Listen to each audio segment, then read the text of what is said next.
Telangana voice news میں آپ سب کا استقبال ہے. آئیے نظر ڈالتے ہیں آج کے اہم خبرنامے پر.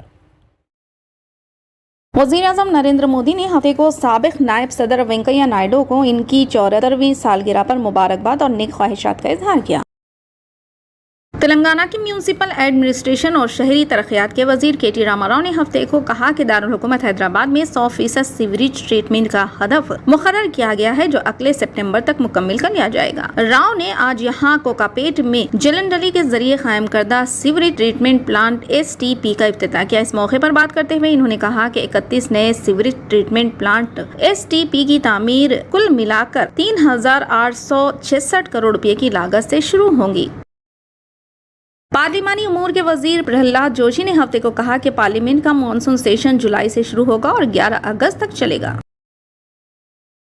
ایسا لگتا ہے کہ بھارتیہ جنتا پارٹی نے تلنگانہ میں انتخابی جنگ سے بہت پہلے بھارت راشٹریہ سمیتی BRS کو آگے ڈھکیل دیا ہے اور شکست تسلیم کر لی ہے. سینئر لیڈر اور مرکزی وزیر روڈ ٹرانسپورٹ اینڈ ہائی ویز نتن گڈکری نے تبصرہ اس بات کو ثابت کرتے ہوئے گڈکری نے بالواسطہ طور پر اعتراف کیا ہے کہ ان کی پارٹی کو ریاست میں اقتدار میں آنے کا کوئی موقع نہیں ہے اور وہ اہم اپوزیشن کا کردار ادا کرے گی. اس سال کے آخر میں تلنگانہ سمیت 5 ریاستوں میں ہونے والے اسمبلی انتخابات کے بارے میں ایک نیوز ایجنسی کے ساتھ ایک حالیہ انٹرویو میں گڈکری نے کہا کہ BJP اپنی تعداد میں اضافہ کرے گی اور تلنگانہ میں اہم اپوزیشن ہوگی. ہم تلنگانہ میں مضبوط ہوں گے, ہم مرکزی اپوزیشن کی سطح پر اٹھیں گے. اگر سب کچھ مطابقت رکھتا ہے تو بہتر نتائج سامنے آئیں گے. دوسرے لفظوں میں گڈکری نے قبول کیا ہے کہ اگلے انتخابات میں BJP اقتدار میں نہیں آئے گی. مرکزی وزیر کے تبصروں نے ریاستی قیادت کے جھوٹے وعدوں کو بے نقاب کر دیا ہے کہ وہ تلنگانہ میں اقتدار میں آئیں گے. در حقیقت کرناٹک انتخابات کے نتائج کے بعد BJP کو ریاست میں تیسرے مقام پر دھکیل دیا ہے. حکمراں BRS پہلی پسند کے ساتھ اور کانگریس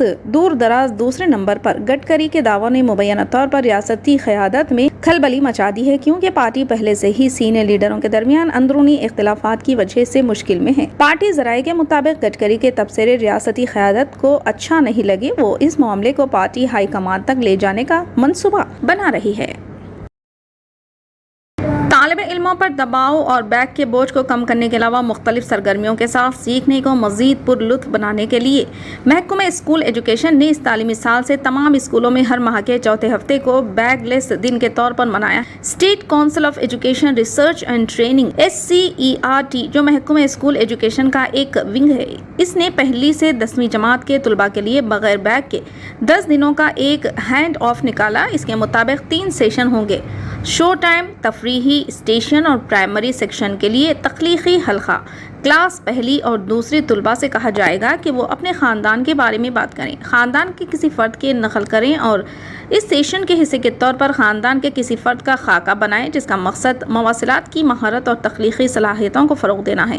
کلاس تیسری, چوتھی اور 5ویں کے طالب علموں کے لیے سرگرمی پر مبنی سیکھنے کے حصے کے طور پر مارچ پر ایک تھیم تیار کیا جائے گا جہاں ان سے کہا جائے گا کہ وہ اپنی پسند کے پیشے پر بولنے اور عمل کرنے کے علاوہ پیشے میں استعمال ہونے والے اوزاروں کو تیار کریں. ثانوی سطح کے کلاس 6 اور 7 کے طلباء کے لیے فیلڈ وزٹ بشمول post office, construction science, ration shop کا دورہ, فیملی بجٹ سروے کے علاوہ ماڈل اسمبلی کے ماڈل الیکشن اور مالی لین دین آؤٹ ڈور اور انڈور سرگرمیوں میں شامل ہے. مجموعی طور پر ان کے لیے 28 سرگرمی پر مبنی سیکھنے کے تصورات ہے. اس اقدام کا مقصد بنیادی طور پر نظریاتی علم اور عملی اطلاق کے درمیان فرق کو ختم کرنا جبکہ طالب علم کو کام کی مختلف مہارتوں سے روشناس کرانا ہے اور ان کی بصیرت حاصل کرنے میں مدد کرنا ہے جو انہیں اپنے مستقبل کے کیریئر کے بارے میں باخبر فیصلے کرنے کے قابل بناتی ہے. پوسٹ آفس کے دورے کے حصے کے طور پر طلباء سے کہا جائے گا کہ وہ پوسٹ ماسٹر اور پوسٹ مین سے ان کے کام کے بارے میں انٹرویو لیں. ان سے پوسٹ آفس کی خدمات کے بارے میں گھر والوں سے انٹرویو کرنے کو بھی کہا جائے گا. اس طرح کے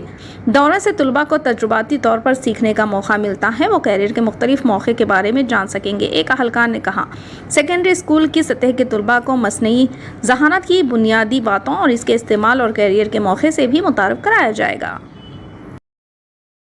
بالی ووڈ اداکارہ اننیا پانڈے نے فٹ رہنے کا راز بتایا. جب اننیا پانڈے سے پوچھا گیا کہ وہ خود کو کیسے مینٹین رکھتی ہے تو انہوں نے کہا میں کم کھاتی ہوں کیونکہ مجھے ورک آؤٹ کرنا پسند نہیں ہے. تاہم کم کھانا بھی اچھا نہیں ہے, اس لیے ہر ایک کو چاہیے کہ وہ جتنا چاہے کھائیں اور ورک آؤٹ کریں جو انہیں سب سے زیادہ پسند ہے. اننیا پانڈے نے بتایا کہ اگرچہ مجھے کھانا بہت پسند ہے لیکن ڈائٹ کے لیے کم کھانا پڑتا ہے.